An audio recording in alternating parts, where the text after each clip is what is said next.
It has been so long since I have made a post, I know. I have been a little busy, but I am here now. Thank noun. O lo duu mare. Olodumare is the name given to one of the three manifestations of the supreme god in the Yoruba pantheon. Olodumare is the supreme creator. Source: Wikipedia. Class equals glossary link greater than Olodumare. In my journey I have heard many people's stories and through them I learn a lot. Although these people may seek counsel from me about their lives, I realize that as I counsel them or do noun, divi ni, n, the practice of seeking knowledge and clarity of the past, present, or future through spiritual means. Divination types can widely vary but are often sacred objects, elements of nature, or persons. Class equals glossary link greater than divination for them, or even just talk to them. I learn so much. I am very big on lessons and understanding lessons from life experiences, even if they are not my own. Today, I wish to share some consciousness with you all, as someone I know has just passed a major phase in his life. There is a young man that I know, and I've known him for a while, who often calls me about a new problem with whomever he is currently dating. Because some things I am about to say is negative, and though I am not using his name, I will refer to this young man as his enemy. If you are new to this blog, negative statements about oneself or those you love should be replaced with my enemy, if speaking about yourself, or his/her enemy, if speaking about someone else. This is because negative statements should not be affirmed onto yourself. This was a great lesson I learned while traveling Yorubaland with my tradition. His enemy realizes that every relationship he has ever had, and he is not yet 30, has always ended in argument, disgrace, rejection and the women fighting to get rid of him no matter how good the relationship was in the beginning.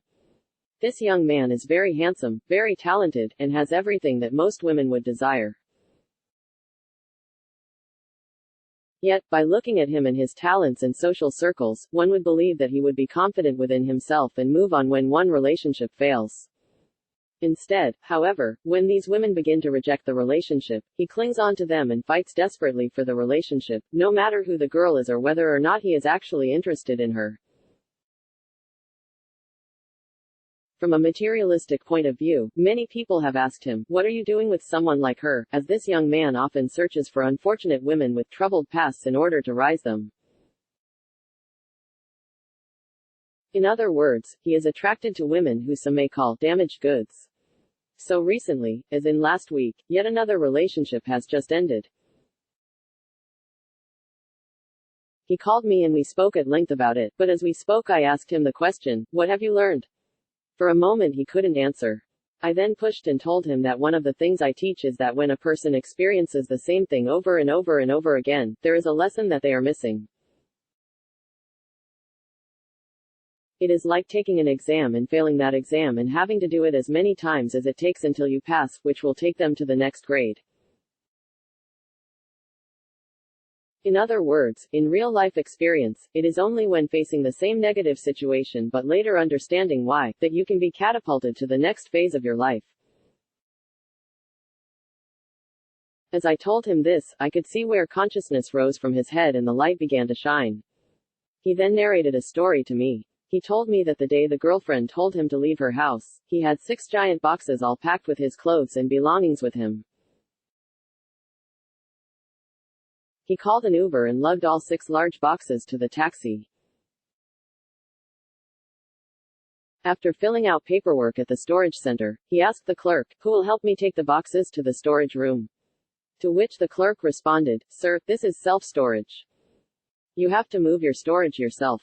He said immediately he realized that for the first time in his life there was no one to help him. He, at that moment, realized that he had to wake up to his independence and rely on himself. It was a moment that brought tears to his eyes, he told me. And so he struggled alone with 6 heavy boxes, lugging them to the storage room. It was during this move that the realization came that all his life he had had helpers. He had a mother who sheltered him and gave him anything he wanted, and he was not relied on to do or pay for anything if he did not want to. So while he thought he was unfortunate in love, the women he dated were not lovers but teachers. The women do not know this, but their noun, ori is a Yoruba concept of one's inner consciousness. Ori literally translates to head in Yoruba. It is also considered to be a divinity, the one that leads and guides you throughout your life. It is possible to come to Earth with either a very strong Ori, head, or a very weak Ori, class equals, glossary link, greater than Ori and his Ori know who he is destined to become, and so their job was to deal with him harshly so that he can overcome his deep fear which caused him to cling to them. Another lesson he needed to learn was the lesson of responsibility. I asked him, when you moved in with her, did you pay any bill? He told me, well, I buy her anything she wants. I asked again, but do you pay any bills in the house? He said, the money I spend on her in food, taxi, clothes, shoes and jewelry adds up to more than her bills. I told him that this was not the same. However, in his responses I saw that he could not see his own faults. The reason he had been going through the same situation in relationships is because he had missed the lesson every time. What he needed to learn from these women has not been realized. What he needed to learn from life has only just begun the day when he stood in a new town carrying 6 heavy boxes alone. When life knocks on your door, most often people tend not to hear it. We find ourselves in our paths through our experiences and through our ability to understand things that happens to us, be they positive or negative, and how they affect us in our everyday lives. A person who is destined for greatness will stumble and fall many times.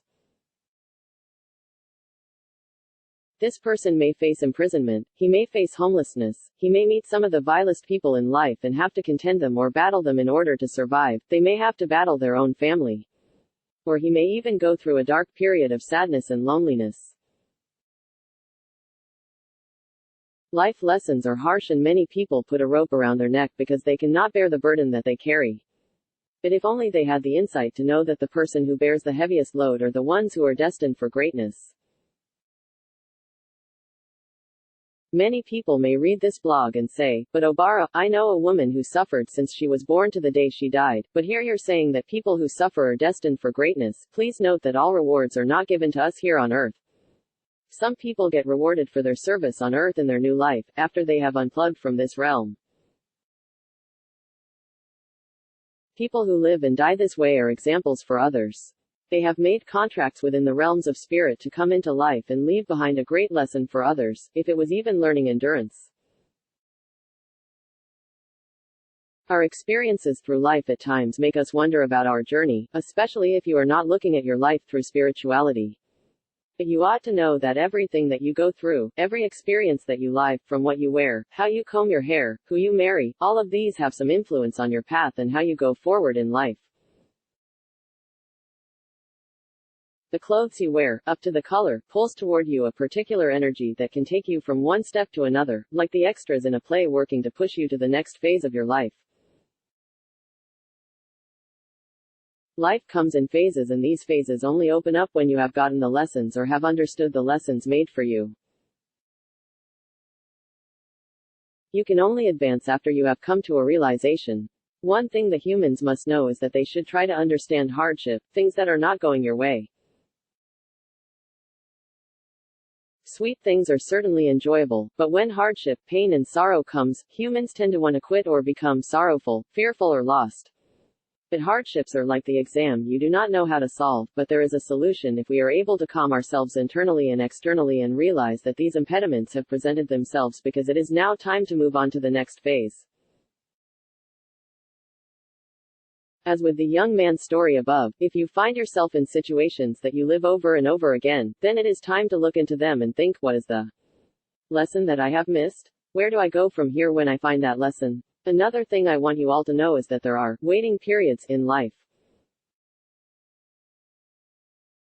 Periods where you have no friends, no job, no social life, no love life, and you feel as if you are alone with no plan and nowhere to go. You cannot see the future and you don't know what life holds ahead. Know that this waiting period, this time of being alone, is only for a spell. While this is happening, a greater plan is being created for you, and when it comes, it will come with unspeakable joy. Obara meji I o ni wa fe peokuda en bo, a bird will not tell another bird that a stone is coming. One will always save themselves first out of instinct, not wickedness. Noun, Yoruba. The Yoruba people are an ethnic group of southwestern and north-central Nigeria, as well as southern and central Benin.